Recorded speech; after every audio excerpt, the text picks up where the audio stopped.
Hey guys, Tony with HID Express. So a few days ago, we had a customer come in with a 2020 Jeep Grand Cherokee. Now, as many of you Cherokee owners know, the headlights on these trucks are subpar at best. After discussing a few viable options, we decided to actually go with the OEM housings from Jeep. It does come with this pretty comprehensive relay that must be ran to the battery. This way you don't have any kind of quick flashing turn signals or error codes. So we're just going to kind of give you a quick or a higher level view of how to remove the front bumper on the Jeep, how to remove the fender flares on the side, and how to remove the headlights, install the new headlights, and run the relay. Before we get started, please take a second and go ahead and like this video and subscribe to our channel. Without further ado, on to the install.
All right guys, so I got the harness laid out here.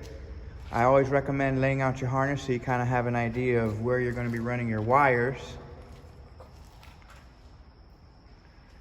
And here we have your main harness here. That's going to plug into the back of the headlight. We have this harness here. That's going to plug into the truck's factory harness right here. This is going to plug into the high beam socket of the truck, and then this will plug into the turn signal of the truck. And of course, these are your resistors to ensure that everything's flashing properly. And of course, this is your power wire, which we're going to run